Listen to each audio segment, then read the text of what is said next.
Epic Gaming Night is sponsored by Tasty Minstrel Games. Make sure to check out the Tasty Minstrel podcast on iTunes, Google Play, and Stitcher.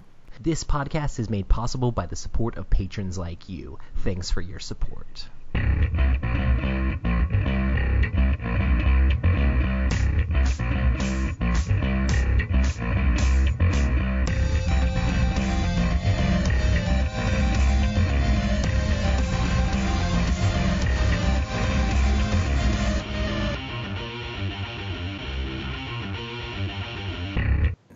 Welcome to the Epic Gaming Night podcast, a podcast about the stories and relationships board games create. I'm your host, Roy Canny, and with me as always is Rob. Hello, everybody. And we have a special guest today, Sam Healey. What's going on, man? What's up? Sam is in the house. Yeah, thanks for having me on. I'm excited to get this over with. Oh, get it over with. Oh, that's nice. Thanks, man. Yeah. So if anybody doesn't know who you are, could you give us a brief spiel on who you are and what you do, man? Okay, well, I am a full-time minion at the Dice Tower, LLC. Tom is my full-time boss, and Z is my full-time co-worker along with Derek.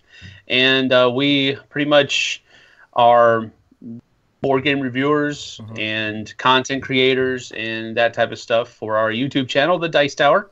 And I also am a part-time youth pastor at South Dade Baptist Church here in Homestead. I have a wife and 4 kids, and 2 of those are seniors in high school. And then I've got a freshman, that's my daughter, and then I also have a first grader, that's Aiden. So that's me in a nutshell. Help, I'm in a nutshell. Hi. Well, we're super excited to have you on the show. Yeah, it's cool to be here. It's funny because we're doing a topic tonight about epic games, and this might seem weird, but we're Epic Gaming Night's the name of the podcast, and I have technically been saving this topic for when we have Sam Healey on the podcast, because I've watched the Dice Tower for forever. I'm part of the Dice Tower now, and I just Sam likes the cool epic thematic games. Whenever we get Sam on, that's when we're going to talk about some epic games. So our topic tonight is going to be epic games. So. All right. Hype. Sounds good. Holla! So we're just going to have fun and talk about games and stuff like that. And we're doing it live on YouTube. So we have people chatting in there as well. We have a bunch of people in there already saying a bunch of craziness already. So all right, cool. Everybody's like, Sam, how do you guys always get all these epic guests in here? You know. Sam, do you like cheese? What kind of... You can't just say cheese. What kind of cheese? Just cheese. Just cheese in general. Come on, what kind of cheese? You talk about like cheese and crackers cheese? Like cheese and crackers cheese, like you're at a fancy party and they have like a cheese tray. Like, are you that type of cheese, or are you more like a cheese whiz? Or like cheese whiz? Like our co-host Matt, he's a huge cheese connoisseur, and anytime we play games, he usually brings cheese. I like cheese. I think cheese. I think cheese is good. I like cheese and crackers, especially if it has like little ham pieces or a pepperoni pieces or something like that on it. That's really good. I'm not a big fan of Cheese Whiz. I think it's way, way, way too salty. And strangely enough, when we were up in Philly, they put Cheese Whiz on the cheesesteak. Cheesesteaks. What? Who does? And that's like supposed to be the thing. People in Philly. I've never heard of this before. They do it extra, like as a condiment topping, or the people making the Philly? No, I mean, everything is the same. Like, you got the meat and the onions and the stuff like that, and then they put Cheese Whiz on it. I'm like, of all the things that you would put on this decadent sandwich, why cheese whiz? But apparently people swear by it. So I don't know. Okay. I didn't try it. That's crazy. But yeah, everybody's asking cheese questions in chat because Matt's not here tonight because he had to work. He works retail, so this time of year it's kind of hard to get away from work. No, he does not work at Cheese Cart. It's kind of like a meme. Like, one time on the podcast, he said he was like 97% cheese or something like that because that's all he eats. So we actually had a listener make a song about it and send it to us. How would that person look if they were actually 97% cheese? It'd be like Pizza the Hut on Spaceballs, I bet you. Matt pulls it off beautifully. It's just, what, looking like Pizza the Hut? Just imagine a block of cheese with a beard, and you're good. You got it. All right, that's cool. Spaceballs, what a great movie. Yes, it was. Yeah. Awesome. Absolutely. Well, we're going to talk about some games we've been playing recently. Me and Rob just did I had a game day at my house, so we got to play a bunch of new stuff, which we're pretty excited about. Cool. Do you want to start us off, Rob? Sure. I got to finally play Legacy of Dragonholt.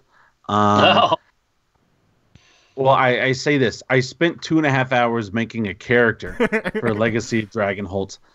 Got really deep into my personality traits and my background and how I have some daddy issues. But I've worked through it. And I was an elf, and I've had a century or more to get over it, and Dad and I were fine now.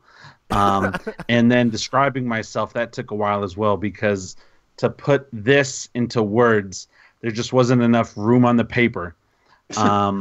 But we played Legacy of Dragonholt. Did you use it as a writing outlet for you?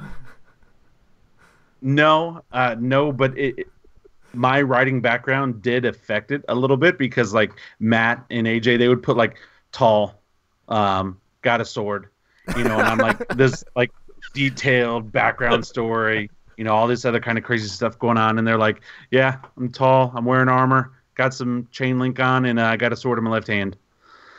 And so but anyway, we had a blast with the creating a character part. But we only played the first tutorial because after 2+ hours of creating our characters, we wanted to play other games.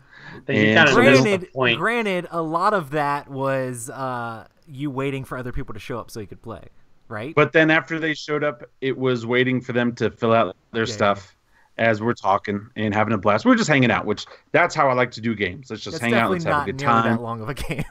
Yeah, no, it's not nearly that long of a game.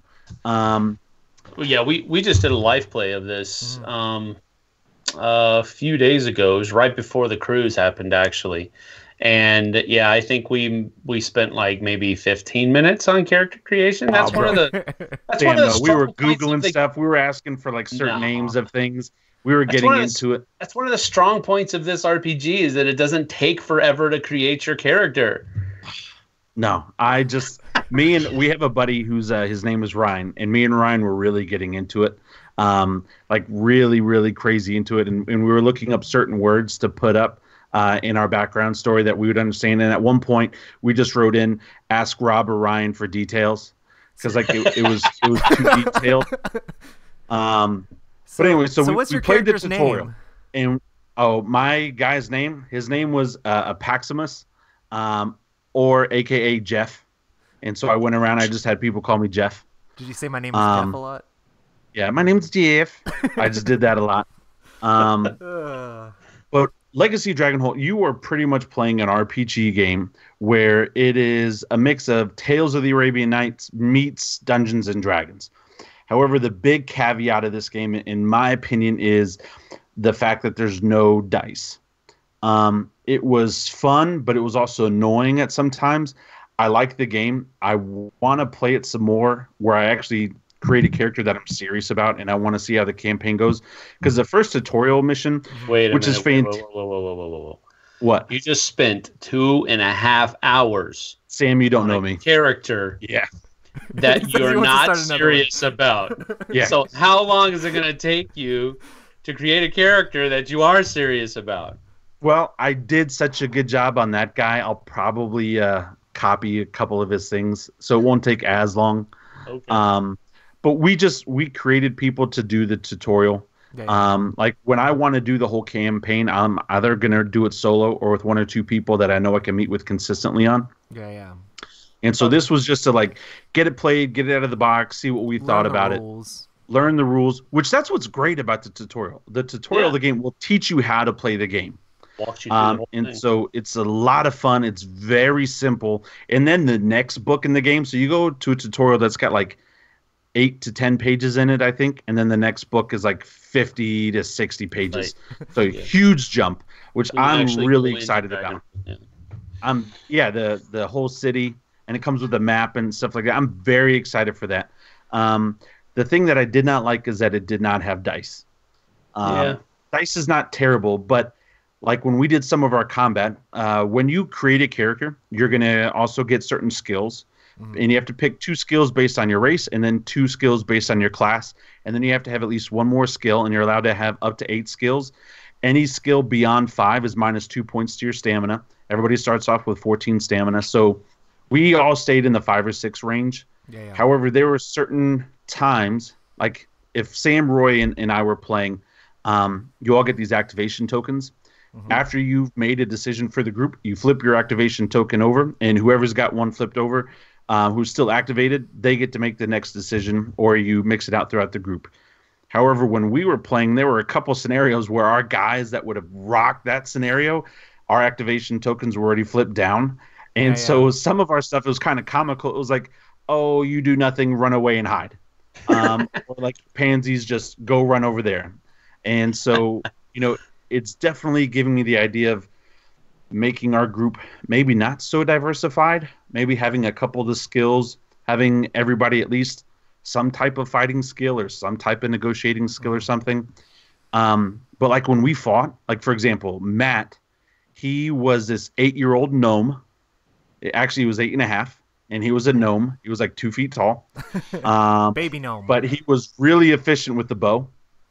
And so when we were attacking this one group, this 8-year-old shoots an arrow at this one bandit who's coming at him, who's missing an eye. So he shoots the arrow through his other eye. Then he takes out another arrow, shoots it through another bandit's heart. And then he takes out another arrow and hits the guy on the arm. And all that happened because of a decision that we made. It was fun, but I didn't feel the intensity like I would like, man, I hope I roll well. I hope, like this works out for me. And so it was still fun. I still enjoyed it. I'm still very excited to play it. However, when it came to some of like the critical decisions, that's one of the things I like about dice is they'll love you or they'll hate you. It doesn't matter how well you planned. And this is kind of like you can plan well to do well in the game. And so I still enjoy it. I'm excited to see how it goes. I would introduce this to people that maybe have never played D&D before. I think this would be a fantastic D&D intro or an RPG intro. It teaches the rules. It's pretty generic D&D. I mean, when we got done playing the tutorial, everyone was like, let's start a D&D campaign.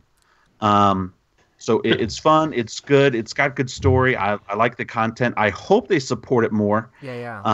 I could see them supporting it more. But initial review, I'd say out of 10, maybe a 7.5 out of 10, just because of the dice. We're giving scores now.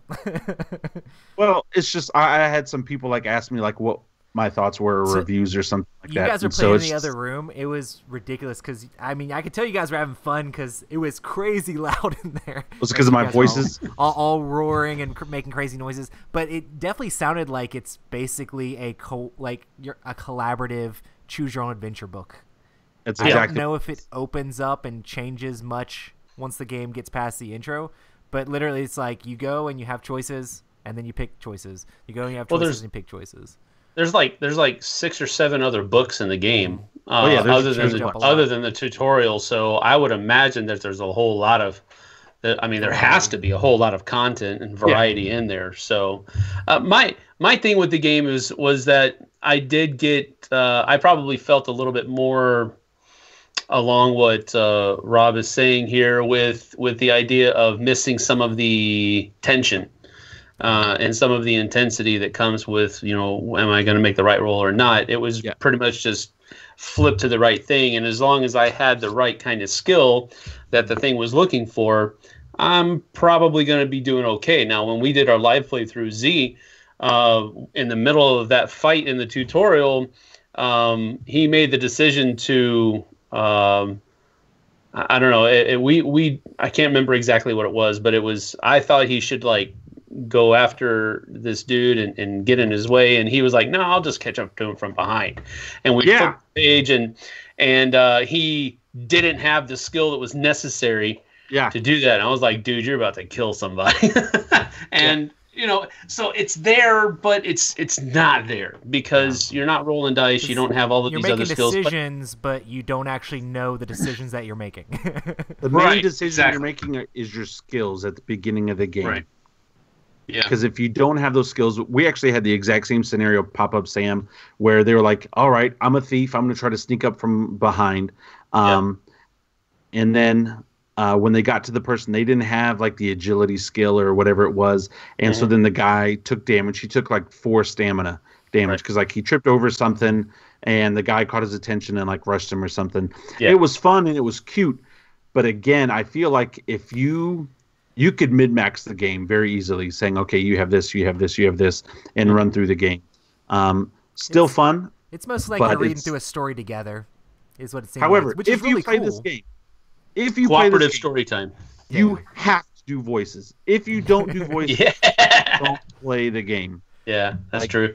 We had so much fun. My throat was on fire by the time everything was done, but had a blast, and just everyone was making fun of me, but it was like a good kind of making fun, like we're all being silly. And I don't know how I got some of the voices to come out that I got to come out, but it just happened. But that's what I like about games like that. Like when you can be out of character. Like I'm not into LARPing or anything like that.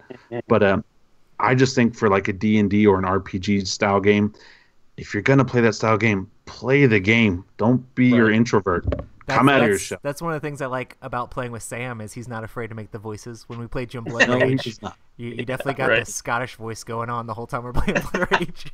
No, it's Scottish Vikings. That makes everybody scratch their head.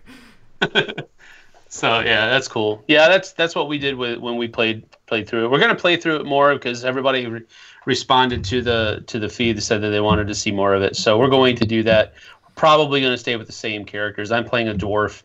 Z is playing one of the cat people, and Tom decided for some unknown reason to play a teenage human. And that actually all seems to make sense. I was a 237-year-old elf who was just coming to find himself, because now he's still kind of young for an elf and stuff like that, and he's got parental issues and stuff like that, so he's run off on his own to go join this band of people rather than being with everybody else. So I'm just a 43-year-old dwarf, and he has a sword and he has armor, and that's his backstory. No, actually, an axe and armor. Sorry. Axe, hammer, armor. I dislike catfolk, and I am distrustful of humans. So makes I did that sense for your party dynamic. Yes, exactly. Awesome. Well, that was Legacy of Dragonholt. Sam, have you recently gotten to play anything? Yeah, I have. We just got off the cruise, and I was able to play a good number of games. Not a whole lot of new stuff, just stuff that, for the most part, I mean, I played a couple of new games that I'm excited about, but the one that really, I made specific time, I carved time out of the last day of the cruise to play this with a guy because he wanted to learn how to play it, get a better feel for it, and that is Warhammer Underworlds Shadespire. Oh, nice. This is very, very close to my favorite game of the year. Very close to it, and the reason is because it's from an old company, but it is a new game, and it feels like a new game. It doesn't feel like something that Games Workshop has come out with already and just kind of spruced it up a little bit and repackaged it and put it back out on the market. Which you could probably kind of say that's what they did with Blood Bowl. That's kind of what they did with Necromunda. But I haven't played Necromunda. I'm just going off of what it looks like and what I knew it used to be. And then of course, they just put out 8th edition this year as well. So this one is something that's like completely new. And I really enjoy the game as far as 2 players are concerned. I think I would even be okay with 3 players. I think 4 players is a bit too long, and by a bit I mean a lot. And that's mainly because of the power card phase that comes after every activation. When you have 4 people trying to decide if they're going to play cards, it bogs the game down a lot. And 3 players not that bad, although it is longer. 2 players is definitely the sweet spot. So I basically what you're doing is one person takes one squad of Warhammer people. Right now they have 4 different kinds of war bands that are out there. They have the Eternals, then they have the Gore Chosen, I think is what they're called, or the Chaos guys, whatever you want to. And then they also have the Sepulchral Guard, which are the skeletons. And they also have the Iron Skull Boys, which are the orcs. And each of them plays a lot differently than the others. You really have to have a different kind of plan of attack for whatever army that you're playing. My favorites right now are the orcs. Nice. I've played them against the Eternals, and I've also played them against the Chaos people. And I whooped them both. And I love that. I used to think that the Eternals were the strongest army, but I don't think that they are. I think they're the most basic army, which follows suit with Games Workshop making the Marines the easiest army to play. That's pretty much what it feels like. The Chaos Marines are kind of touchy, and they're kind of you kind of have to know what you're doing as far as tactics and strategy is concerned going into it. The skeletons are by far, I think, the hardest one to play with because they're so squishy. I mean, you breathe on them the wrong way, they die. But they can come back to life. Their leader is a necromancer, and so he can use you can activate him to bring somebody that has died back to life. Sounds like which Rune Wars. which turns them over and to their inspired side. When they're revived, they come back inspired, which means they're a little bit more powerful. So they die very easily, but there's a lot of them. They're also the largest warband. They have I think 8 different models, whereas the orcs only have 4. The Eternals only have 3. And the Gore Chosen guys have 5, I think. So, the game has a deck building element to it as well, right? It does. Each army or warband comes with their own deck that you can build. They also come with an extra set of cards that you can interject into your decks, and there are cards that are specific for your warband. There's also generic cards that can be used by any warband, so you can pick and choose which ones of those that you want to use as far as your deck building thing, and you can really make your deck very dissimilar to any other decks that are out there. Gotcha. So people who enjoy that kind of deck building aspect will also enjoy the game. So yeah, I'm just really enjoying this game a lot. I have not yet been able to paint the miniatures. That was what I was going to ask you next. It's just it takes more time than I have right now, but it is definitely a great game. If you guys have not tried Warhammer Underworlds Shadespire, you really do need to give it a whirl. It is quite different than most of the things that Games Workshop has put out. Awesome. David Saunders did a lot of good work in designing this game, and he has a real winner here. So that's Shadespire. Hearing a lot of people rave about it. I know some people have compared it to Arena of the Planeswalkers, but actually good, but super solid with amazing miniatures. That's not saying much. Yeah, Arena of the Planeswalkers was not good at all, really. But yeah, no, it is an arena combat game, and I haven't actually played Gore Chosen, the other very similar game that came out from Games Workshop, where it seemed like, again, I didn't play it, but it seemed like it was also an arena combat game. So the two, I don't know how similar they are or if they're similar at all, but they seem to have the same basis or foundation. But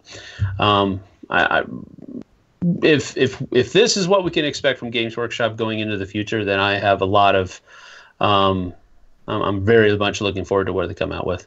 So I keep hearing people talk about this and say awesome stuff.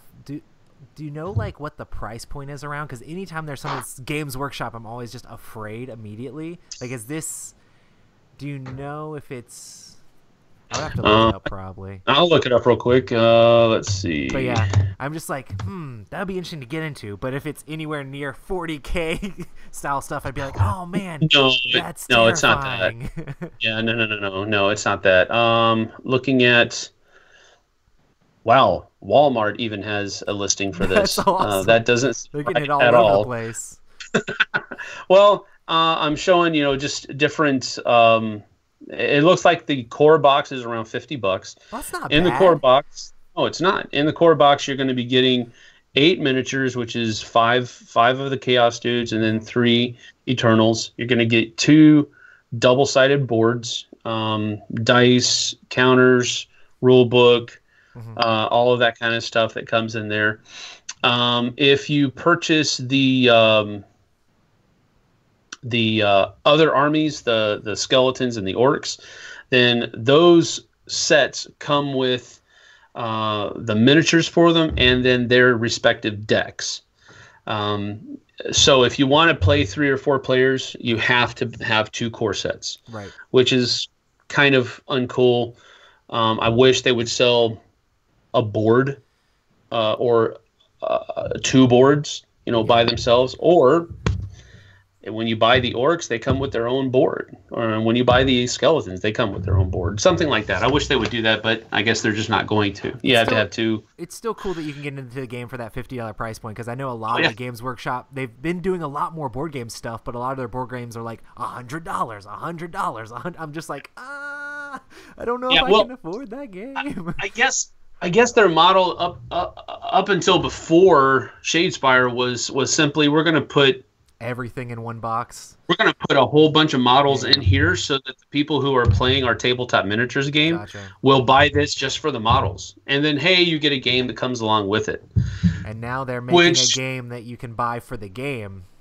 Yes, which is opening it up to a new market. And it's opening it up to a bunch of board gamers that like miniatures, because there's a lot of us out here that do that. And they're I guess trying to solidify themselves a little bit more. I think they're making a lot of good decisions right now. So it's hopefully awesome, that continues. The new leaf that Games Workshop has turned over with doing all this stuff and board games and being a part of the community and everything. So right. Oh yeah. I just hope it sticks. Yeah. Yeah. Awesome, man. Well, that sounds pretty cool. I'll have to look more into it. Awesome. All right, Roy, what about you, man? For me, I got a chance to play Fallout, the new board game from Fantasy Flight. Okay. I got to demo this at Gen Con, but we actually got a chance to play it at my game day I had last weekend. And it is a game where you're running around on a map trying to get points by helping different factions out. You get these like thumbs up cards that will have like basically it's almost like a hidden role sort of. You'll be aligned with a specific faction, or there's some of them are sort of like neutral, and you're going to be trying to gain more of these cards that will give you points, and the points are based off of how much people have completed the mission for that side of the faction. We were playing one where it was like the synths versus the human people that were trying to get rid of all the robot people, and there were branching ways where you could help one side or the other, and the players are racing to help the side of their faction, but your card is face down. But you can also do these different side quests to get more of these cards. The game, basically, you play as a Wastelander character from several different things. You can be like a ghoul or like an exiled Brotherhood guy, or you can be like a survivor or a vault dweller type person.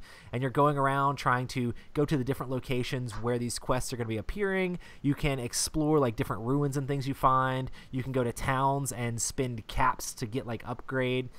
And the combat's all based off of you'll find monsters that need certain like VAT symbols to hit. Like sometimes you have to roll like a head symbol or like a main body symbol or like arm symbol. And the dice are very interesting because like some sides will have multiple parts of that symbol on there, and some will be like just the head. But they also have burst symbols on each of them. So when you're rolling them, you can also get the burst, which means the enemy attacks you back. There's also like skill tests where you're rolling and you're trying to get the burst yourself, and you get rerolls based off of. With Fallout, there's this whole like special thing, which instead of having like your normal like dexterity and things like that, like you'd have in a regular RPG, they have the special stats, and if you have specific ones, you can get rerolls on specific stat things. All very typical Fantasy Flight style stuff, but it was pretty cool. It's very story driven. You have to be going into this game like playing to like uncover what those quests are, and the event deck's really cool because when somebody completes one part of a mission, it'll tell you, like, if you do it for this side of the faction, it'll tell you to go grab this card out of the deck, or if you do it for that side, it tells you to go grab that card out of the deck. So it's very branching how the story plays out and how the mission plays out, and it feels very thematic in that way. But yeah, I really enjoyed it. The whole point scoring thing, it felt like we all were trying to help the same faction, so it was weird because we all had the same card. So we were all pushing that faction up really high, so it became worth a ton of points. And then another guy completed a side quest where he got another card that said he was with that faction again, which means that it basically like doubled his points, and then he just like immediately won because we were all pushing that faction up. That faction was almost to the edge of ending the game, and then he got another card that said, hey, I'm really with that faction, so he ended up winning. I think it's a game where you have to not worry as much about the scoring and stuff and just play through it for the storyline, which I don't have. I'm not like a crazy heavy Eurogame player with no luck in my games. I like to play games for the theme and the story a lot of times. So if you're going into it with that aspect in mind, it's a really fun game. If you want a game where you can min-max and win the game and be like the winner and be like, yeah, I did these good things to win, it might be a little bit too random and chaotic for you. But it definitely has that Fallout feel. So it's super excited. I know you guys got this in. Have you gotten a chance to play this yet, Sam? No, we haven't. Matter of fact, Tom might be playing it tonight at game night. Gotcha. So, I know that but Vernon I don't know. Was painting everything up for you guys. Yeah, well, he wanted to. Yeah, I don't know if he actually. He had posted pictures of it on Facebook, so it did. Okay, happen. well, there you go. There you have it. So, yeah, he was pulling out and you know, kind of knuckling his way through it a couple game nights ago before the cruise. Vernon was, and Tom was just kind of looking at it from afar, but he has mentioned that he wanted to get it to the table. He wanted to get it played because it's that name, man. It's that IP that's huge. So, but I haven't had a chance to play it yet. No, it's been a whirlwind. I know. There's so many games like that you guys probably had that came off of Essen and stuff like that, and it's ridiculous over there. Yeah. But yeah, I definitely enjoyed it overall. If you like Fallout, I think you'll enjoy this game. If you don't know Fallout at all, you might be like missing a little bit of it because it definitely is full of that theme and like nods to the different scenarios. They have scenarios that are based off of like Fallout 3 and scenarios that are based off of Fallout 4 and some that are like based off of the DLC content. So it's like the storylines from the games. So if you have no connection to the Fallout IP at all, it'd probably be interesting. It just won't be as like powerful if you're like a huge fan of Fallout. So how long was it? Well, we learned the rules as we were playing, so it's never a good judge of how long a game was. So all right. I would have to maybe like, chop an hour off of it. Yeah, we struggled with it for a bit, but we probably played it for like 3 hours. So okay. So it's probably about a 2-hour game normally. Yeah, I think it's going to be in that 2-hour time frame when you play it. I feel like knowing the rules now, after we've played it, it would be easy for me to teach and stuff like that since I know what's going on. Right. But yeah, it seems solid. I definitely want to play it some more. I played my friend Trevor's copy, so hopefully I'm hoping that there might be one under the tree. Maybe not. Ooh. But should be good times. And that's another one that I think the minis would be really cool to paint up in because it just only has 5 miniatures in it, and it'd be a cool one to throw. Yeah, well, Vernon was saying that he was looking at the miniatures in somewhat of a detail, and he was saying that it looks like they really put a lot of work into making these those miniatures very thematic as far as matching the IP and all of that kind of stuff. He was very impressed with it. So I'll default to what he says because I've never played the video game. Z, as a matter of fact, is the only one that's played the video game in our little cadre here. And it's unfortunate because he's thinking that the game's going to be too long for him to enjoy. It's kind of funny because he's the one that likes Fallout, but he's not the kind of person that likes that kind of game. Right, you and Tom are the kind of person that likes that kind of game, but you might not necessarily be as strong on Fallout. So, yes. But yeah, it's fun if you want to have a thematic random time. Yeah. All right. Awesome. Well, oh man, I guess we should go ahead and get into some of our questions. We're going to be talking about epic games tonight. So what do you guys think defines a game being epic? How tiny it is. Size. Size, it has to be microscopic? No, absolutely not. Size and length. It doesn't always have to be a long game. And it doesn't always necessarily have to be huge, but it has to feel huge. For me to be epic, I need to be mentally tired when I'm done playing. Mm-hmm. Yeah, I would agree with that statement. I think there has to be that feel to it. There also has to be a certain level of scope to it as well. I think it can't just like an epic game, for example. The Games Workshop game that's a bunch of scouts going after a bunch of Xenos in the jungle. I can't remember the name of it. My goodness. Lost Patrol. Yes. That has an epic, could be possibly an epic theme to it. Uh-huh.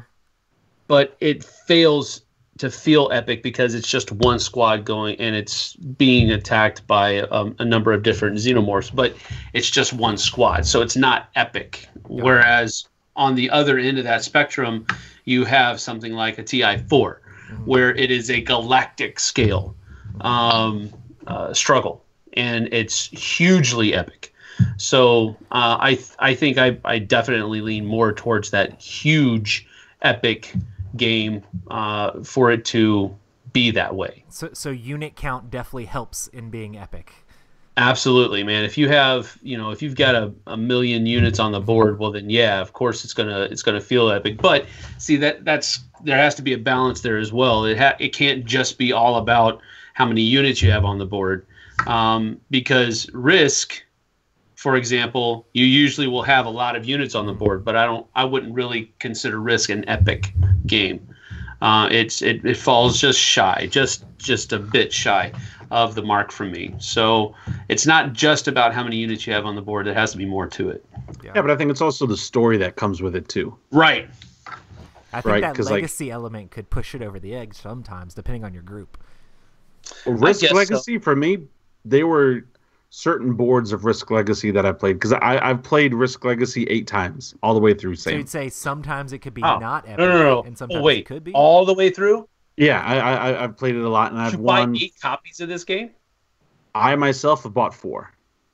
Oh my, dude, you have a Cygnus. It's not. No, I don't. It's great. I love it. It was a big deal for me when it came out, and we played through it. Didn't you say it was kind of one of your intros into the hobby, Rob? What? Risk Legacy was one of your intros into the hobby, basically. It was. And we played the entire campaign, or the entire board, our first board, in like a day and a half. Like, we just got hooked. And once we started to unlock stuff and open up stuff, like, our minds were blown. And we even made our own version that was even bigger. But with all that, it has to go with the stories. Yeah. Like, there are some like really big games that I've played before that I don't care for, but then there are others, like a Twilight Imperium, and it's because of the stories of screwing over Roy, or getting screwed over, or like doing that huge attack where I'm not going to hurt you, but I need to hurt you to do this one objective. Like, I think stories can make a smaller game, a smaller footprint, feel epic. It's like I was saying earlier, like, if I leave a game and I'm tired from the game, like physically and or mentally from the game, like, to me that's epic. Like, I'm just like, like when it takes it out of you. Yeah, I love it. With that definition, though, I mean, there are a lot of heavy euros. That could be Happy Salmon, though, for me as well. I mean, because that makes me tired. Run around the table. Bro, switcheroo. Like after my third switcheroo, I'm done. See, that's the thing. I mean, some of those heavy euros can make me feel that way. They can make me feel mentally drained. But I wouldn't consider them an epic game. Like somebody, if you're just going off of that definition, then absolutely you're right. But again, I would not play that heavy Euro game. Like, I'd give it a shot if somebody wanted to, but it's not something I'd seek. Like, my type of Euro game is Champions of Midgard. Like that's typically as Euro-y as I want to go. Bro, I love Champions. Last time we played Champions, I scored 238 points. I've broken the system. I know how to do it. I didn't cheat. He says with a smirk on his face. I didn't. It really felt like cheating. The game. We'll say that. It felt like cheating. Yeah. Well, this is completely off topic, but I'll bring it back around later. I played a game of Blood Rage on the cruise, and this lady whooped all three of us. She lapped everybody in the game, scored like 204 points or something to that effect. Damn. It was just past 200. She whooped all of us, and it just made me think about that, because that's the worst beating on Blood Rage I've ever received. But it was a great game. It was so fun. So let me tie this in. Is Blood Rage epic to you? Does it have that feel to it? Yes, okay. I love Blood Rage. It's not epic necessarily in size as in length. A lot of things that come together that make Blood Rage have that epic feel. Yeah, I mean, that's what it does. And in my crazy Blood Rage story, not that we're all need to share one now, but in when we were at Kuman Aeronaut Expo actually this year, in one of the games in the second round, I was able to complete all 5 of the quests that I picked. I have never completed that many quests before in one round. And I was able to complete 5. And actually, people in chat were sitting beside me when it happened, so they can confirm that it really did happen. But yeah, a game like Blood Rage, when you have the draft, and then like you're looking at the person who just passed you the cards, like, you idiot, why did you pass me that card? And then you find out, oh, that's why you passed me, because you picked that card. Right. And then like making the voices, and you have the monsters, I think and you're the miniatures and each just other. The ways the stuff looks like helps a lot too. Like with that epic so feel. Good. Hey, what happens if I refresh my camera? I start it and stop it again. It should probably help, because I think it's froze a little bit. But I think you can turn it off and turn it back on. It's like a mega derp face right there. That's cool. It was awesome. I don't know why you would. I thought that was your normal face. I thought that was just Sam just talking like, "Hey guys, we're talking about Blood Rage, and you're just all mad about it." That's my ventriloquism face. Yeah. Awesome. All right. Well, I don't know. We'll see. You're back on Skype. I can see you. You look good. Yeah.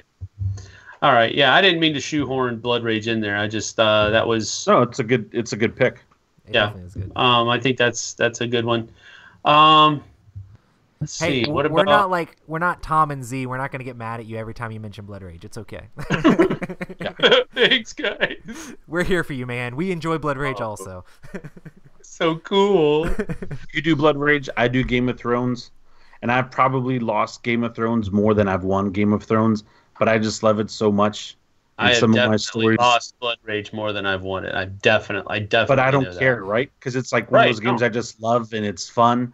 And win or lose, I just like to see how it happens. Yeah. So yeah, that's very cool. Let's see. So, go ahead. The next question is: do you think that playtime comes into consideration with a game being epic? We kind of covered this a little bit. Yeah.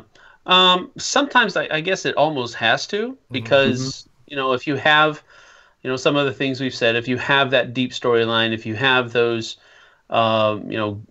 Gaggles of units on the board, it's gonna take longer to play. There's no two ways around that.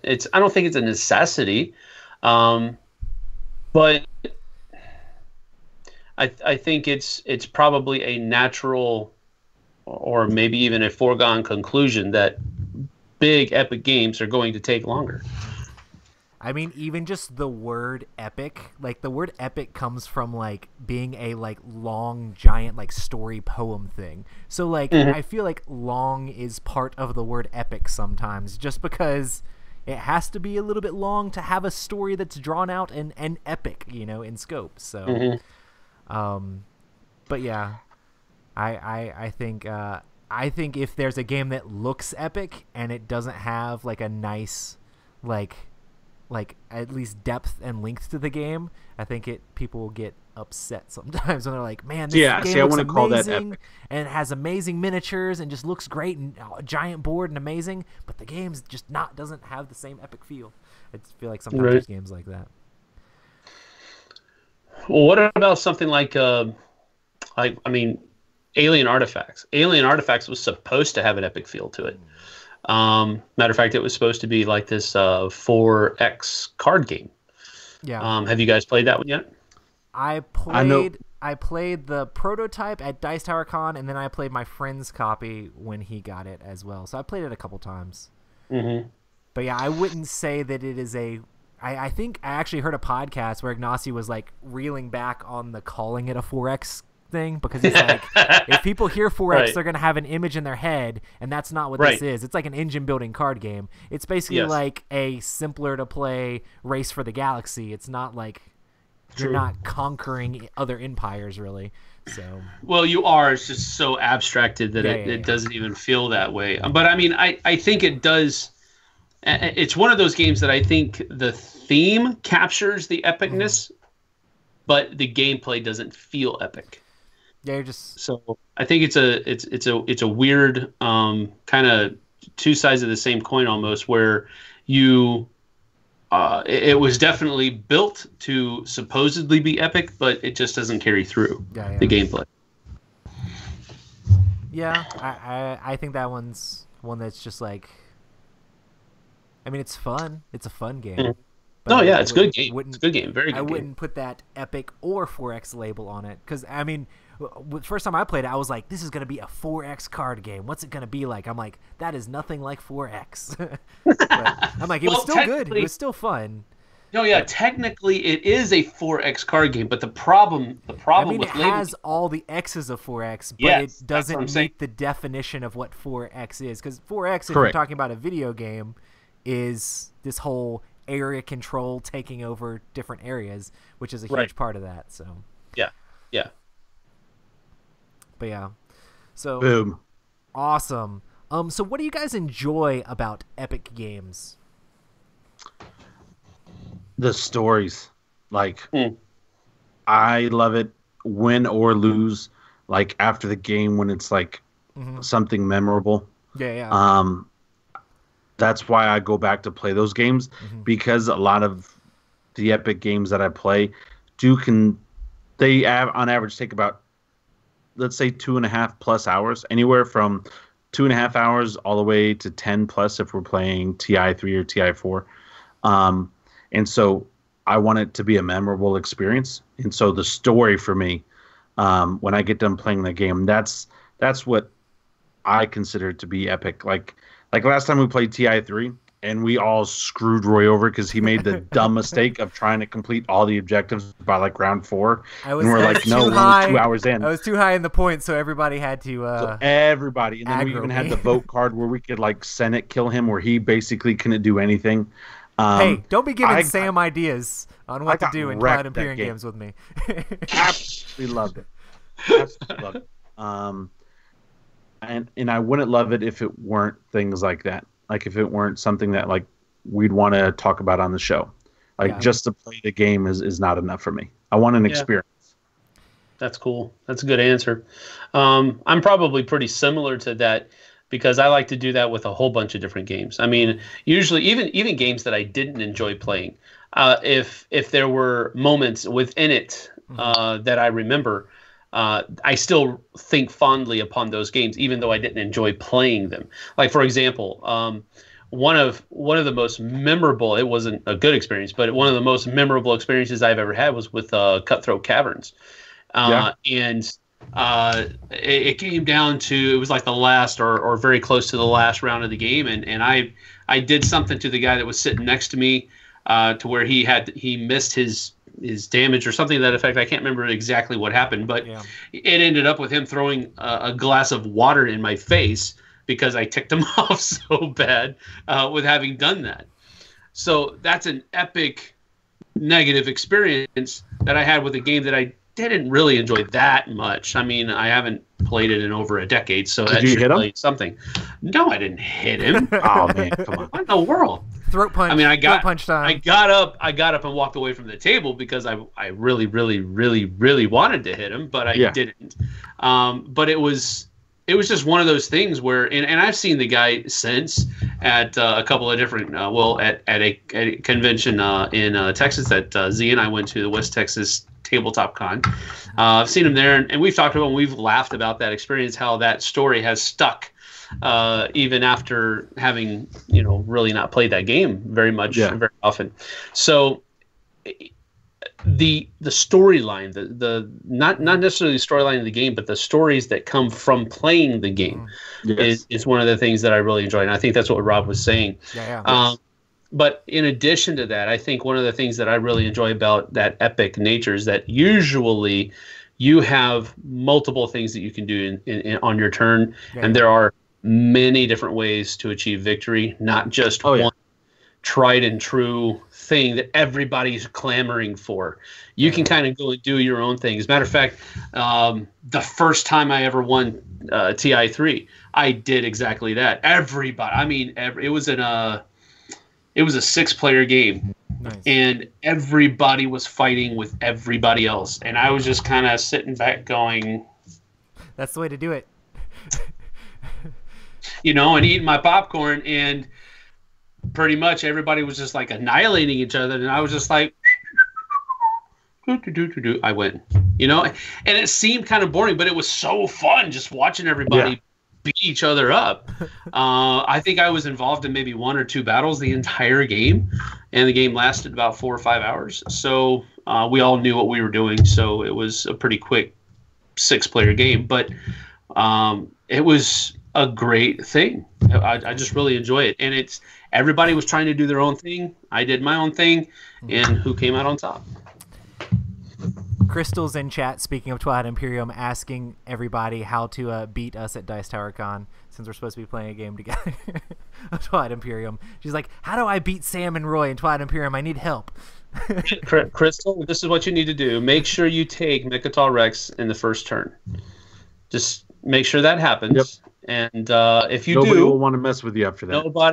Everybody will be that shock and awe that you took Mechatol Rex in the first turn. This girl's got it. Leave her alone. Yes, that's exactly right. It's so hard to hold Mechatol Rex sometimes.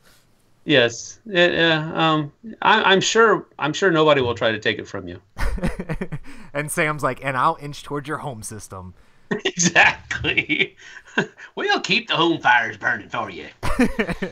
Awesome. Well, for me, I mean, all the same stuff that Rob said, just the stories that Epic Games create. I mean, this podcast is basically about Epic Games and the stories and relationships that board games create. So the stories that come out of games is part of it. And then, like, those Epic Games, just like something lasts with you after you're done playing the game. I mean, I've played plenty of games where it's like, oh, this person gets that many victory points and that person gets that many victory points, and you go on your way, and all you really remember from the game is that you got second or got first in it, and it's just kind of like, okay, that was a game. But these games with these crazy twists and turns and all sorts of different chances for all sorts of different outcomes, and when you're actually like playing together with the other players around the table and things that they do really matter to what happens in your game, it's pretty intense when you're playing some of the games. And they make it like, I've played so many games of Twilight Imperium where, I mean, Rob was talking about being mentally exhausted after playing those games. For me, half the time I'm like so excited and hyped after playing a game of Twilight Imperium, like I can't sleep that night because I'm too busy thinking about like, oh man, well, what if I did this, or what if I did that, or like, oh man, that time when he did this thing, or man, if he just would have like held the truce to our alliances, like we would have been better off, or like, man, I really wish he would have traded me this or that, and maybe I should have gone for that technology, maybe I'll go for that next. Like my head's just spinning with all the craziness that happened in the game that we just played, and like I could still mention things from every single game I've ever played of Twilight Imperium, just because the stories that they made are very like long lasting, and I have similar things with like other games like Battlestar Galactica and things like that have that epic like long game epic feel. But yeah. So next question: do you guys think the production quality and components make a game feel more epic? Yes, I think we already covered absolutely. I mean, they have to. I mean, they don't have to. I have played games where, like, I love Game of Thrones Second Edition. The quality components are nothing compared to some of the new games. But like, you give me an okay Kumani or Not game, I'll freaking buy every piece of it, just because I know those minis are going to be absolutely ridiculous, and in my mind, I will make it epic. Like, I still love Zombicide seasons 1 through 3 and all the new Black Plague stuff. Just played season 3 last week. Again. And it's the quality of the minis. Like, I get lost. Like, it's my checkout from society, and I become my figure, and I'm just not here, and I'm fighting zombies with chainsaws and a frying pan, and I'm loving every minute of it. Yeah, so. That's cool. Yeah, no. Case in point, we were Derek and I. When I was playtesting the expansion for Onitama. We were playing Onitama. We played it like 3 or 4 times in a row. And about the second time through, I was on the table sitting right next to us. We had some extra Arcadia Quest miniatures. Yeah. And I was like, huh. So I took a bunch of guys and replaced all of my Onitama figures on my side of the board, and Derek did the same thing. And so we played like 3 games of Onitama with Arcadia Quest miniatures, and it's so strange how the feeling of the game changed when there were models on the board. It's just by the presentation. It shouldn't happen. It shouldn't. There's no logical reasoning for that to happen, but there's just something. There's some kind of. I don't know. Like, it is the key that unlocks the door to the imagination. Like, okay. When you don't have to work, when you don't have to work on it, right? Like, like when you're playing a game with just like basics, like for example, Game of Thrones, you have your little knight guy that represents your armies. Okay, but if you had an army there, now I don't have to think about this army. It's there, and I'm seeing the clash. That's amazing. And so when you're playing Onitama, and then now you have the super cool and awesome Arcadia Quest guys, the part of your brain that would think about what it would be now gets to focus more on experience and like, oh my gosh, this is great, rather than, I guess, revamping or working overtime on your imagination. That's why it's so... It's like it's still an abstract strategy game, but it no longer looks like an abstract strategy game. Now it looks like something else. So your brain can kind of take a break on that front and focus on other things. Boom. Could you imagine playing the Game of Thrones board game with all Cool Mini or Not Game of Thrones miniatures in it? If Fantasy Flight does not Song of Ice and Fire. Song of Ice and Fire. Sorry, I said the wrong thing. Yes, you said the wrong thing! If Fantasy Flight does not they were chastising us for that at the that expo. game and come out with a 3rd edition, because they need to, I could totally see that happening. And you need to come over to the dark side and just play Song of Ice and Fire, bro. I will be. Rob's getting all of it. So I back all of it on We're probably going to be playing it for sure. I spent a decent amount of money. You have to let me know what you like better. If you like Song of Ice and Fire, or if you like Rune Wars better. I can already tell you it's going to be Song of Ice and Fire. You haven't even played it, Rob. Come on. Yeah, but the whole freaking pivot situation that's so stupid to me in Rune Wars. It's a lot easier to move. Like, Rune Wars is very much about the movement. I hate that's the one thing I hate about Rune Wars. In fact, Roy and I this weekend are going to a Rune Wars tournament, and I'm excited to play it. I enjoy the game. It's a very big deal. It's fun, but The fact that I have to spend an action or a turn to say, "Oh, bad guys are there. Turn to the right." That's so dumb. That is the dumbest thing in the world to me. And I'm so thankful for Eric Lang and Simon for saying, "Oh, hey, bad guys to the right. Turn right, and then keep moving." Like you can pivot and keep moving in Song of Ice and Fire, because I watched you guys. I actually watched your video from when you demoed it at CMON Expo earlier this year. Yeah. And that was a lot of fun. Yeah, like that excites me. And then the minis as well. I like Fantasy Flight. I think they're a good company. They used to be a great company. I think they're a good company, and I like the games that they do. He's throwing some shade. But they don't put the quality into their minis.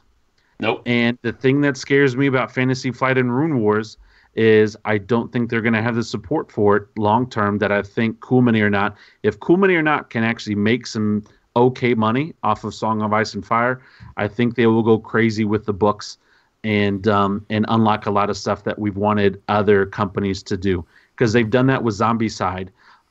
We've done that with a lot of their other Adventures games too, and I know their other Adventures games aren't super huge, but they have tons of stuff for them. So I totally see them coming out with the Giants and the Dragons if they can make money, if they can justify it. But Fantasy Flight with the cheap minis for Rune Wars, it's not bad. I still have fun, but the quality is nothing like a Song of Ice and Fire. And when I did the Kickstarter, for Song of Ice and Fire, and then I'll drop this point, but when I did the Kickstarter, I think I ended up spending 7 cents more on average per unit for a Song of Ice and Fire compared to what I paid for all of my Rune War stuff. And I would easily pay, maybe not easily $1, but definitely less than a dime more, because the quality for Simon, the detail is there. I don't have to worry about a bunch of half-limp spears coming my way and my horse guys leaning to the left and stuff. And so, man, I'm on board with you, Sam. I'm just waiting for my copy to get in. Not everybody works for the Dice Tower, and so once it comes in, we don't have anything. What are you talking about, bro? If I were you, I'd be like, "Hey guys, No, you can't do that, bro. Man, that's why I'm not you, because I would be doing that to everybody. Hey guys, that new prototype, like that, the Joan of Arc. I don't know if you played it. Oh, dude, I've played it. Bro. Oh my goodness, that is the one monolith game right now that I am hoping beyond a hope that we get a review copy for. Nice. Sam, I went all in on the Kickstarter. My goodness. Did you look at that Kickstarter? Do you know how much stuff is in that Kickstarter? Oh yes. My wife it's saw crazy. the bill, and she was like, "I hope you enjoy all those games. That's your Christmas." And I was like, "It's one game." What? That's one game? Didn't you say your friend told her that it was one game? Like, you didn't even tell her. Like, you're like, "Yeah, I'll enjoy all those games." And he's like, "No, it's one game." And I'm like, "Bro." It looks so good. They had me at I was gonna back it, but I wasn't gonna go all crazy. But once all the minis started coming out, and then like I can build my own freaking castle and have a village, and I have a dragon with a wingspan that's over a meter wide. They took all my money. It's not been good for the Newman household and Kickstarter this year. I imagine. Yeah, no, I mean, I just love the concept of the game, the miniatures and all of the terrain that come with it. That's like cream on the. Oh yeah. That's just like way above anything that should be considered basic or necessary. Did you see the Armageddon pack that came out with it? Yes. Bro, that looks so good. I know. It looks so good. Many good things. I just love the concept of the game. How they're using, real tales of folklore from that have historical basis, and that's the reasoning why you have werewolves and dragons and all of this other kind of stuff. These are actual reports that have been historically founded and reported, and I love that. And it seems like a very small thing, but why hasn't anybody done this before? Because there's a lot of stupid people out there. I mean, but we love them. Yes, absolutely. Sorry. What was the question? What were we talking about? Epic Unicorn Glitter Luck. I think we just finished talking about production quality and components making a game feel more epic. We're gonna Yes. skip the next one because we already did that. So, do you guys have any epic stories of playing a game that you'd like to share? Wow. I mean, I've always got a couple. Yeah, well, go ahead. I gotta think. Well, I mean, one, I say this every time, so I'll just breeze through this first one real quick. But for all of our listeners out there, Lion Wolf Squid. It's my epic story of all time. Absolutely love it. Sam, the Cliff Notes versions, playing Game of Thrones. I was the Baratheons, got up, went to the bathroom, and then the Greyjoys, the Lannisters, and the Starks all got together and teamed up against me. And as they were beating me, they were talking about going through the countryside, selling T-shirts of the Lion Wolf Squid. and so, yeah, we have Lion Wolf Squid story. And then my second one was actually before that happened. The very first time I played Risk Legacy. It was the point where you use 3 nukes at one time. I mean, it's spoiler. If you haven't played Risk Legacy by now, you're not going to, or you live under a rock. So, have you played Risk Legacy, for those Sam? that don't, have you played through I it? have. Oh yeah, Sam's played Risk Legacy. So when you do 3 nukes at one time in a battle in Risk Legacy, it unlocks a new faction. We didn't know that it unlocked a new faction at the time, but we did it because we saw the big box that it would unlock. And that was the first big box of the 2 that we were excited to unlock.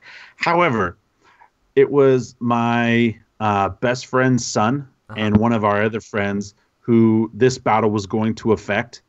And we eliminated one of the teams entirely because the location of where the battle was happening was on his capital. Nice. And then after rolling all the dice and everything for all of the Fallout area affected, just nuked him off the planet. he lost all of his characters. In total, it was close to 60 characters that were taken off of the board. Whoa. When that happened. It was just absolutely brutal. And every time we would roll the dice to see how many come off, like each dice, like the lowest one would be a 5. And it was just so bad. And like we felt terrible because we didn't know what was going on. But it's one of those things, it's like, you know, like when your good friend falls and you don't want to laugh, but everything in you just starts to laugh, but you know they're hurt. This was that situation. Yes. And we're just like, I feel so bad. Oh my God, keep rolling. Oh my God, keep rolling. And it's just like for the rest of that game, our friend Kenneth, he just like sat in the corner sulking, like, yeah, that was cool, guys. Yeah. You guys sure wanted to do that, didn't you? Because we were like, do it. Anyway, it was absolutely amazing. Those 2 are easily my favorite stories, epic stories. I've got several others, but I'll let you guys go. Yeah. Go ahead. Well, I'm gonna talk about one that involves Sam because Dice Tower Con we got a chance, and Crystal in chat also. We got to play Battlestar Galactica, and this was a great game of Battlestar Galactica because we were playing with some guys that had everything for Battlestar Galactica, but they knew the rules really well for like all the different stuff. So like I haven't really played with all the expansion stuff mixed together, but like it was super awesome to just be able to be like, oh hey man, what's the rules for this? And you'd be like, oh this is how this works. So it was like super chill in how that worked. But we're playing the game and everybody's humans. We're all good. I'm having a blast just playing through. Sam is playing Starbuck and rolling like a madman, just destroying like all these things and stuff like that, which was great because I was a human at the time. But I was just like, yeah, go Sam. I took some like video footage. As soon as I turned on the camera, he like started rolling terribly. It was really hilarious. Yes. Right.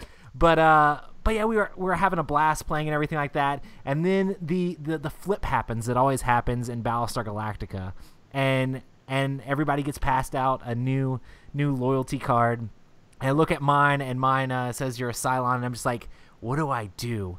I hate being a Cylon. Cylon's like easy mode, but like I gotta play this cool. I gotta make this happen. So like I'm just playing the game like super low key. I was occasionally like slipping in random cards, and people be like, "Where'd that come from? What's going on?" The whole time, everybody's like, "Oh man!" And the very end, I stayed a Cylon the whole time, and no one even knew Until they probably knew. Sam didn't trust me. I think by the end. I never trust Roy. But by the end, I was like, hey, "What's everybody's loyalty? What's going on? Who's who?" And everybody's like, "Ah!" And then I did the flip, and I'm like, "Oh, I'm a Cylon. I guess I win." So that was definitely an epic moment in BSG. The whole way that the game played out was just really awesome, to be able to play with all this stuff together and the story, and being able to play a huge game like that with Sam was pretty cool, because I know like you're a huge fan of like those big games. I was like, yes, we're gonna do this. The fact that Krista was there too, everybody trusted me, and I felt bad because being a Cylon's easy mode. Like honestly, like you just let the game win for you. Yeah, kind of. Yeah, So, you just kind of let it run its course. You don't really have to do much. I was doing so much to root for the humans. I was like, "Go Sam, kill the bad guys!" Right. We all knew the president was evil. The president obviously was doing no good for us. So I don't know why we didn't brig him, but yeah, well, that's definitely true. I think probably one of my most epic feeling moments. It wasn't in an epic game. It was a game of Shadows over Camelot. Nice. And it was an epic feeling moment because we were so close. As a matter of fact, it was during one of our first marathons that we did in Tom's old house. And we were playing through it, and the humans were not doing well at all. Because the traitor was actually doing a pretty good job of keeping himself hidden, but also hurting the group from a distance and all that kind of stuff. And Z is sitting right next to me, and I don't know what it was, but just something clicked inside of me, and I was just thinking, Z's the traitor. Z has got to be the traitor. He is playing too well for him not to be the traitor. But nobody had accused anybody yet, and really nobody was even looking at Z. We were there were a couple other people that were playing substandardly or subpar, and we were all fixated on them. And I just said, I was just like, I'm accusing Z as a traitor. And there was just this moment, this like elongated dramatic pause, and Z was like, and he flipped this. He was the traitor, and he said, "How did you know?" I was like, "I didn't. I just guessed." It was such a cool moment because that totally floored Z. Yes. And from that point on, we always accuse Z of being the traitor in any game, even if there isn't a traitor. So that was a really cool moment. Not necessarily an epic game, but that was an epic moment for me. Yeah. And I thought it was pretty fun. Roy is our Z in that scenario. I imagine, Thanks, just from what you said today, I can see that. Yeah. I actually played a game of Shadows over Camelot where I was just like, I'm not going to look at my loyalty. I'm just going to put it under here. I'm not even going to look at it. I'm just going to play the game straight. And and so I was playing the game, like working really hard for the humans, and we were doing okay, but we were still struggling. And then, like, it was one of my birthday parties, like, a long time ago. And then my friend just out of the blue is like, "Roy, you didn't look at your loyalty?" Because I was bragging to everybody. Like, I'm not even looking at it. I'm just going to – it's so hard to win as the humans. I'm just going to try to win as the humans no matter what it is. And we got to a point where he's like, "I'm going to accuse Roy just because he doesn't know what his is." And I didn't even know what it was. I looked over, and I'm like, "I'm a traitor. What the crap? What's going on?" So, like, I was literally playing and didn't even know I was a traitor, and he accused me, and I was a traitor. It was like, how did this happen? So I ended up losing the game while everybody else won. My own fault, but it was still pretty hilarious at the time. It's one of those games that the game is not an epic game, but it definitely has the story. It has the epic feel to it because of the story and because of the experience that everybody has together. I remember one of the soldiers that we used to play with in Korea. He was definitely not a cooperative kind of person. He wanted to win the game by himself. And so, oh man, I remember we used to ride him so hard because he refused to lose a life points. He refused. No, I'm not going to lower my own. And we laid into him, and he got so livid a couple of times. But after those couple of plays, we pretty much put him on the ban from playing Shadows over Camelot list. Because he was just not a team player at all. And he was one of the knights. He was one of the loyal knights, we found out at the end of the game. It wasn't like he was just trying to be a good trader. So, but yeah, that's a really, really cool game. Evergreen, in my opinion. Sweet. Nice. I will say real quick, last quick epic story. Have you ever played, well, of course, you played Deception, Murder in Hong Kong, right, Sam? Oh, it's one of my favorite games. games. Way up on his list. You know how you have the purple clue and then the green clue and then all the 5 orange clues? Cause of death, location, and then... Okay. Yeah. We hardly ever use those. I usually play with my youth group, but they're a little bit Listen, more. the first 2 clues, the green clue and the purple clue, we just putting out. Cause Roy, of death I think, and the location. Roy, weren't you the forensic scientist? Yeah. So me and my buddy, we were hype. We were just feeling it, Sam. We were just feeling it. We were on a train. This was like our 4th or 5th game in. We were hype. We were going crazy. And I was looking at AJ, and AJ was looking at me, and we're like, it's Hector. I have this, long story short, I have a weird sixth sense when it comes to a friend of ours named Hector. I always know when he's bad, even before he knows he's bad. But I knew it was Hector. And so I looked at AJ, and I was like, bro, it's Hector. It's Hector. And he's like, Hector? I'm like, yeah. And he's like, chanclas. All right. You think it's the sandals? Yeah, chanclas. So all of a sudden, then I see the spider venom, and I was like, all right, Roy. So he's not even done setting up the other clues. He just has the first 2 out. Basically what I did was I put down the cause of death. I said, chanclas, put down the location, and then they started saying the right thing immediately. So I just stopped putting down anything else. Like, why would I put down anything else? Because like, if they're saying the right thing, I should just let them do that. We got it. It was the shortest game ever, but one of the best games ever. Yeah, because I think it was done in like 2 minutes. We like just started, and I put down 2 things. He's like, "I bet it's that," and then everybody was just egging you on, like, "I bet you won't throw it. I bet you won't throw it. Bet you won't guess." And you're just like, "I'm going to do it. I'm going to do it." And he threw it down, and the game was over. Oh man, so much fun. I feel so bad for Hector. I mean, I love Hector to death, but I have no idea what it is about him. But him and I, we just connect. I just know when he's going to do bad stuff. So, with a trend towards shorter, more streamlined games, do you think the industry is moving away from bigger, more epic games? I don't think that we're necessarily moving away from the bigger, longer. I don't think we're moving away from the epicness of the games. I think we're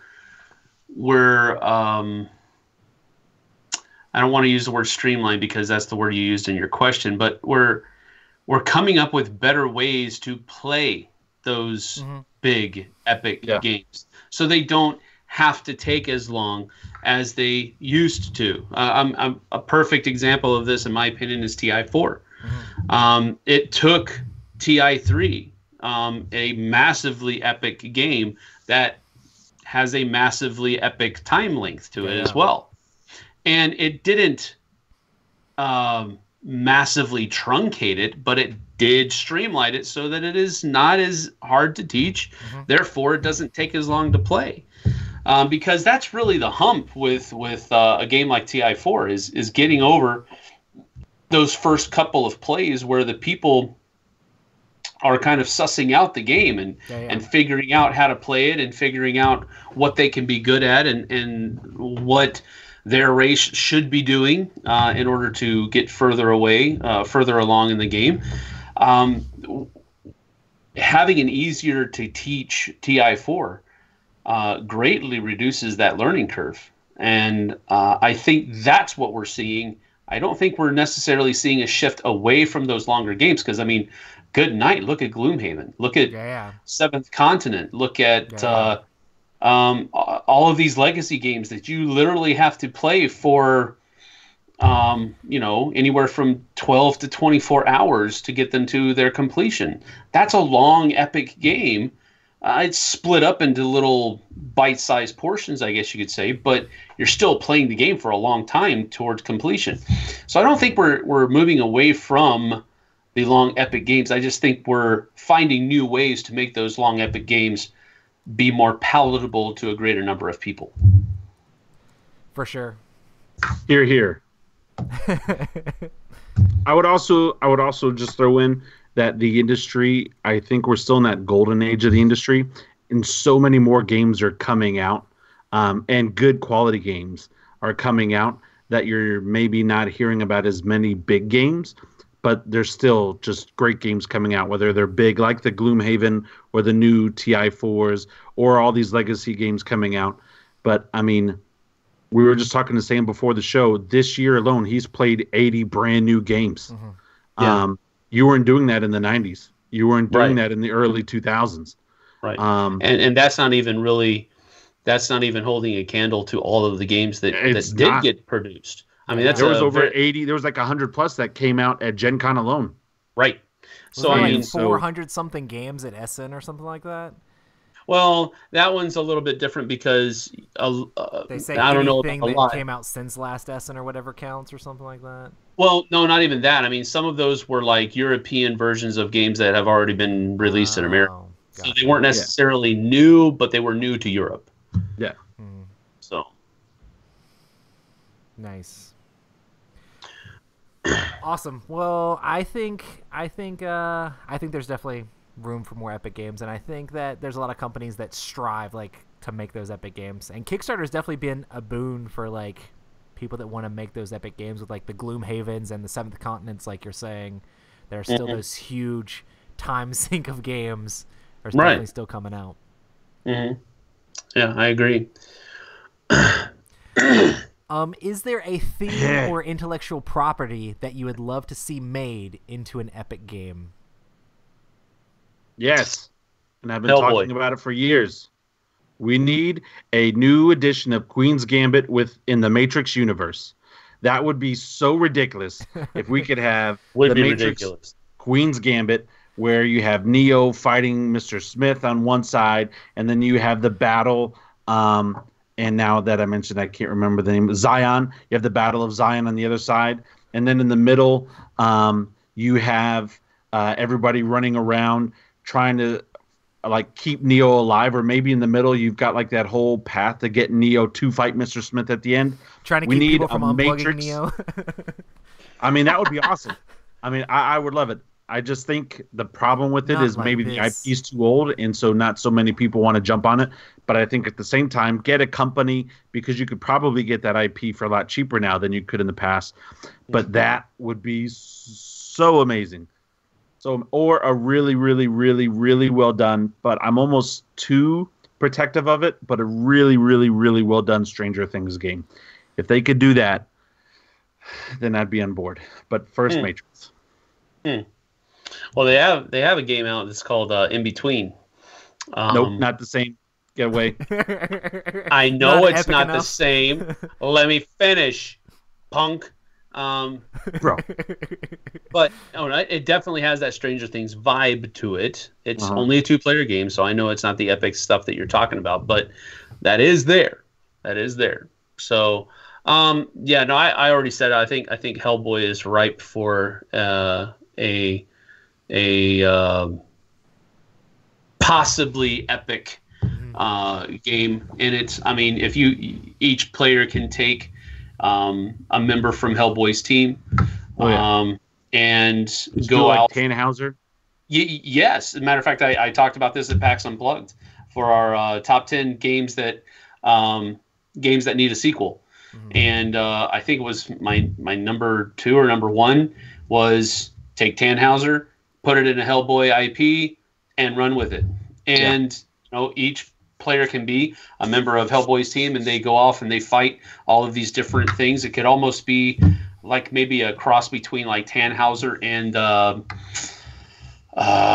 Eldritch Horror, where all of these different things are happening all over the globe, and you have to go and it could be scenario based. There's just so many different things. I think Hellboy is a great thematically rich IP that would do. They're redoing the movies. Yeah, I know. Yeah, I've seen. I can't remember the dude's name, but the dude looks like super. It's the sheriff. It's the sheriff from Stranger Things.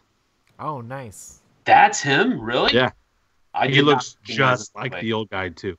Can't remember the old guys from Sons of Anarchy, but yeah, the sheriff from Stranger Things is the new Hellboy. They've already started filming. Oh, they've already started filming. That's interesting. That's cool. See, Hellboy is that kind of IP that.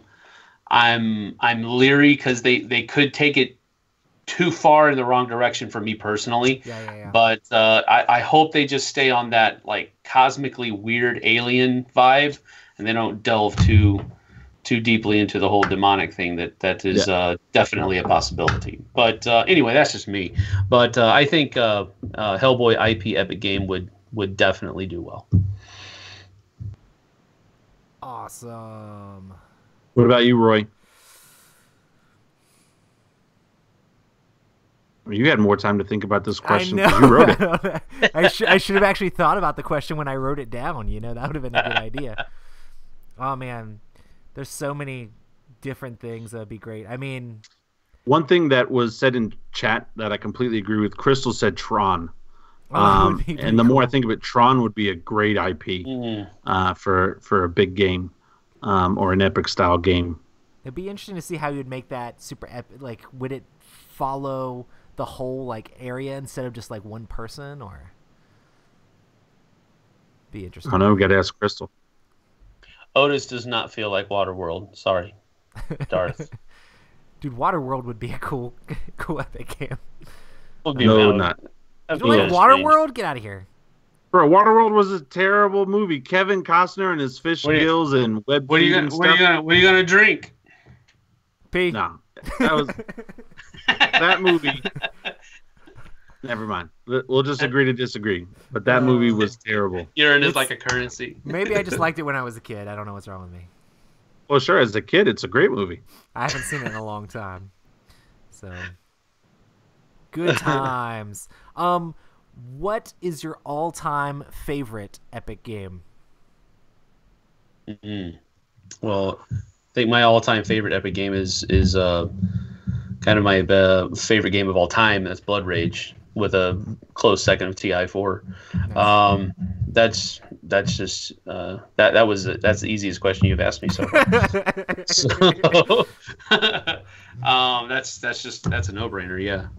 So what makes Blood Rage feel epic to you? I know we ranted about it at the beginning. Yeah. Me and Rob were going off on how amazing it is.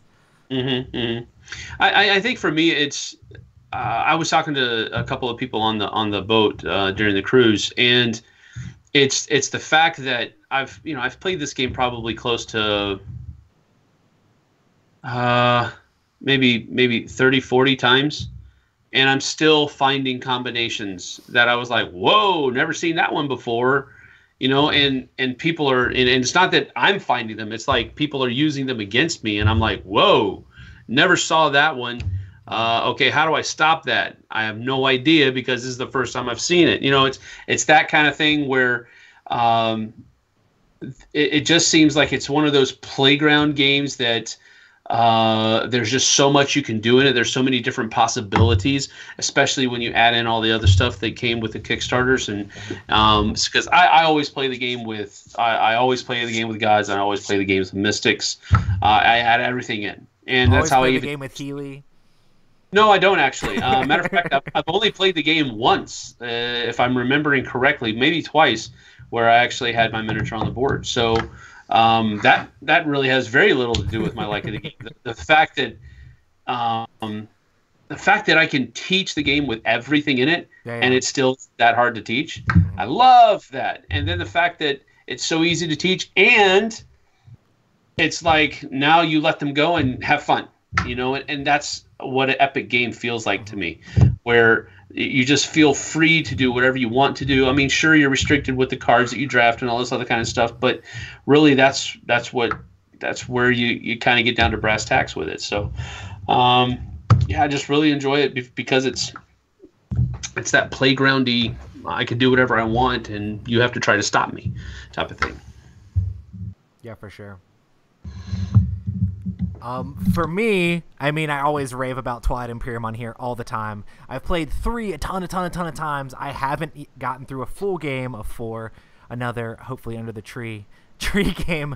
But yeah, Twilight Imperium. I played part of a game of 4 with you guys, and I've been listening to podcasts about it and watching videos and all that stuff. I know how 4 works, and I can see how amazing and streamlined it is. It's basically 3 where they changed up a few things to make it quicker, take out all the chaff, basically, and make the game better. But there's another game that I want to talk about that is inching up my like top list like so high that it's scary. It's a game that's not 100% out yet, but Heroes of Land, Air, and Sea is a 4X game that like is. I wondered if you were going to talk about this one. It's ridiculous. Like I think it gives me that feeling that Blood Rage gives you with that whole like it's an amazingly epic 4X game that also plays a lot quicker than some of these other games where you can and I love that whole fantasy theme like of just being able to have a different race that's very asymmetrical and you have these crazy constructs with lots of awesome miniatures running around the board, and it's just a quicker game where you can play that, and I really want to play it a whole lot more. I did the Kickstarter preview for this game, and I played the cardboard standee prototype I don't know how many times, like over and over again. My friends were making fun of me because I kept bringing out the old prototype like during like different cons and events and stuff like that, and people would be like, oh yeah, let's play that, I've heard about that game, I backed that game on Kickstarter, I'd really like to play it. And I just play it just because I enjoy the game that much. So I don't know if it will pass Twilight Imperium 4 because Twilight Imperium is Twilight Imperium. But I love playing the crap out of that game. So definitely people keep an eye out for Heroes of Land, Air, and Sea because it definitely scratches that itch for epic games. Yeah, you've been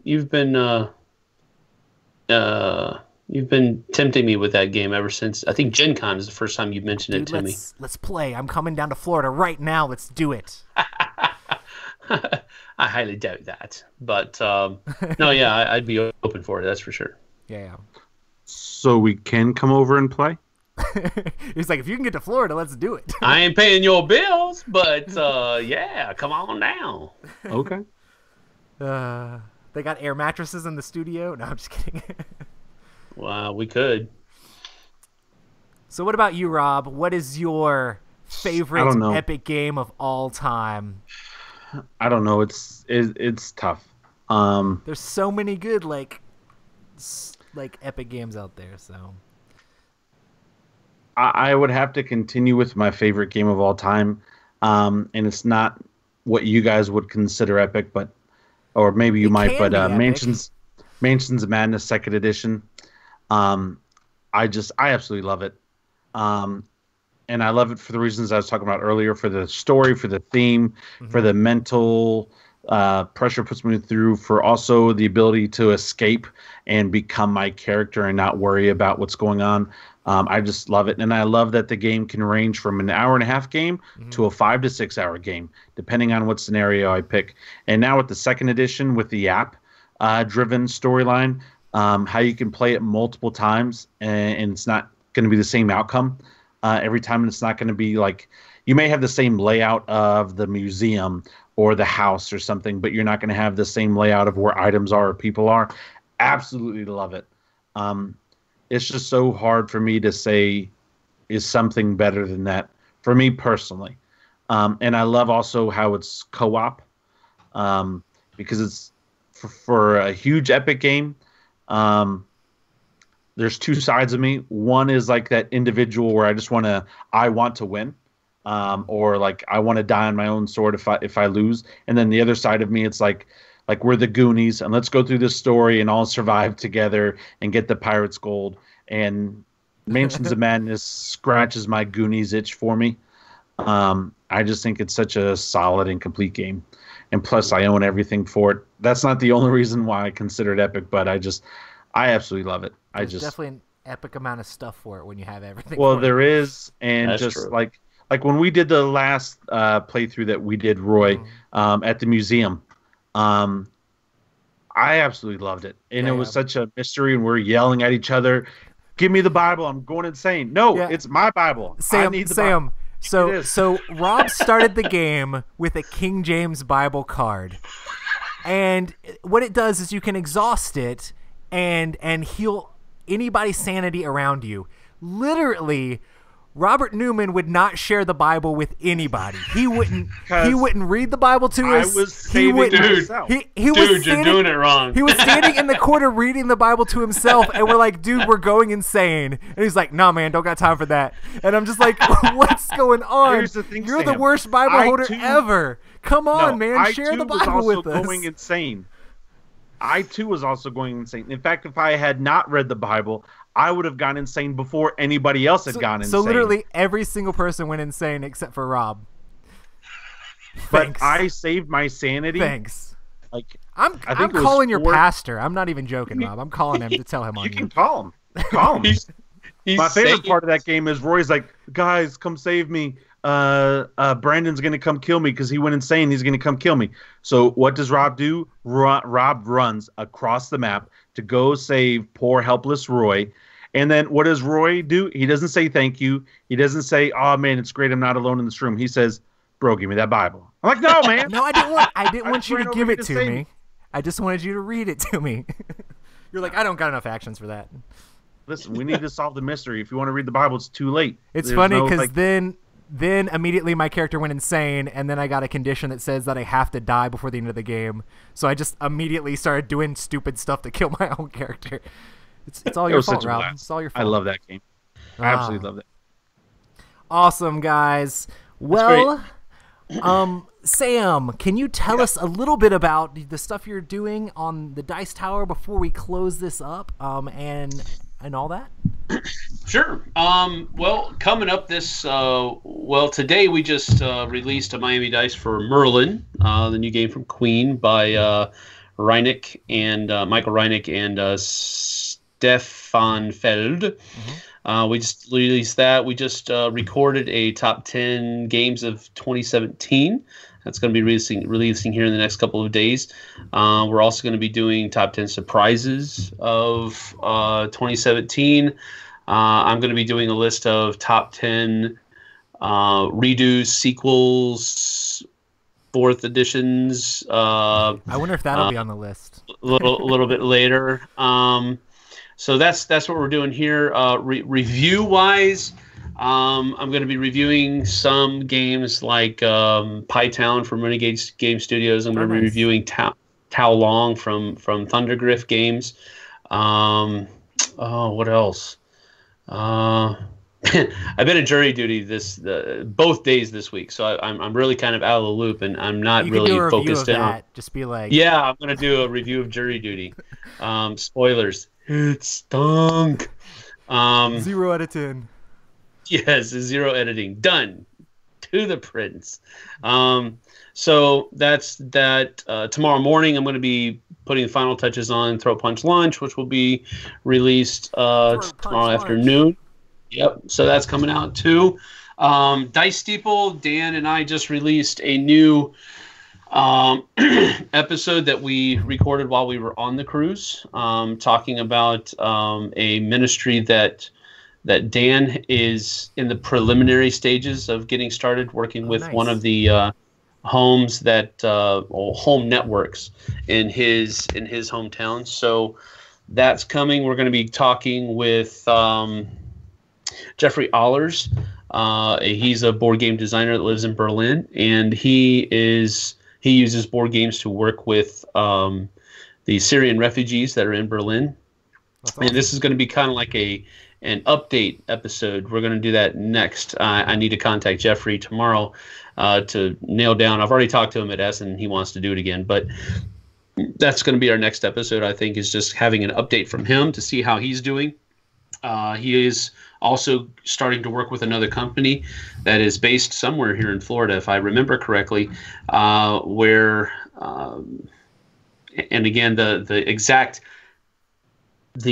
details of what that company does is eluding me at the moment, but they're trying to work together, and they're trying to be using board games and working with the refugees and all that kind of stuff in Berlin. So it's a new collaboration that's coming up here pretty soon. So we're going to talk to Jeff and a representative from that company about that.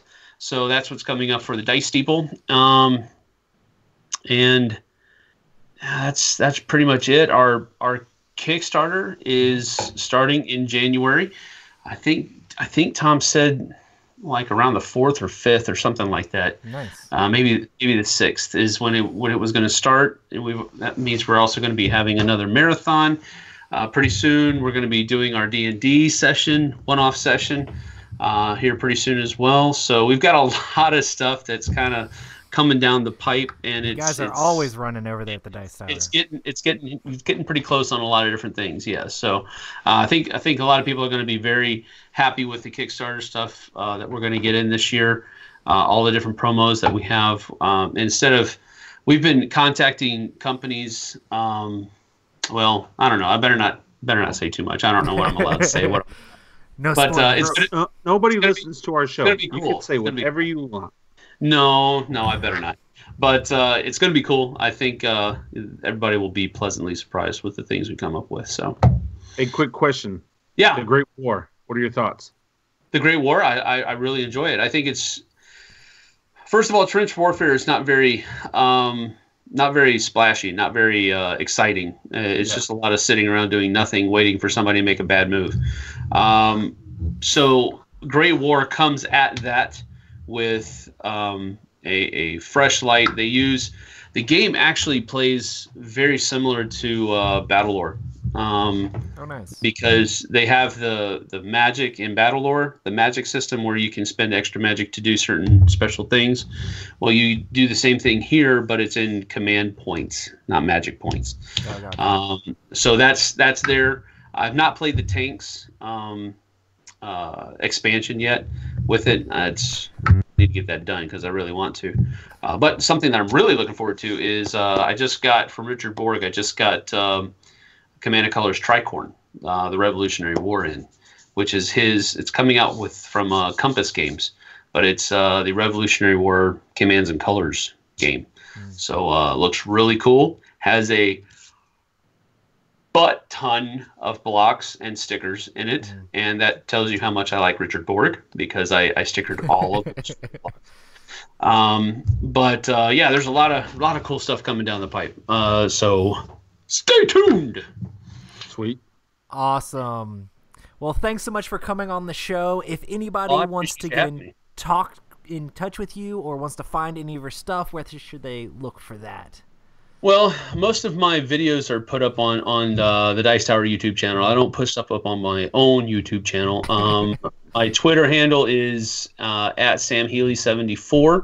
So you can come and join and I don't always post about just board games. Sometimes I do some pretty random stuff in there as well, but it's all fun. So that's pretty much it. If you want to contact me, email about something, then dicetowersam@gmail.com is the better one to try to reach me at. And that's pretty much it. I don't use Instagram that much. Definitely don't use Snapchat at all. And Facebook, I'm on Facebook too, so you can add me there. I'm actually pretty active on Facebook as well. So, yeah. So those are the ways. Well, it's definitely been amazing having you on the show. Appreciate it. Especially exciting to talk about all the epic games and everything that's going on over at the Dice Tower. We want to say thank you, everybody, for coming out and watching. We stream these Tuesday nights at 9 p.m. at youtube.com/Epic Gaming Night. We also want to say thank you so much to all of our amazing patrons on Patreon for helping us out to continue to do the show. If you want to check out our Patreon, make sure to go to patreon.com/Epic Gaming Night. Also, make sure to check out all of our stuff over on Twitter and Instagram, where I was posting things about the new board games we're playing. Like I was posting pictures of Rob and the group playing Legacy of Dragonholt and pictures of us playing Fallout and stuff like that. And also make sure to check out the Dice Tower for our reviews, and then for our favorite game Friday that goes up every single Friday. Make sure to check that stuff out. And thanks so much, everybody, for joining us. And chat has been amazing and very talkative tonight. It's a whole lot of fun. Yeah, been cool. Thanks for having me on. Thank you so much, Sam. Oh, you're welcome, dude. I guess we'll have you back. I'm open to it. You got to let me know. Awesome. But Thanks, seriously, everybody. Though, we may just knock one day, we're in Miami. Hey, man. That actually would be pretty cool, actually. As long as, I wasn't doing something else, which I might, just Believe me, if something we else to commit do. to driving to Miami, we'll know where you are. In the creepy, weird way. I totally mean that in the very creepy, weird way. We will know where you are and what you're doing. On that note, good night, folks.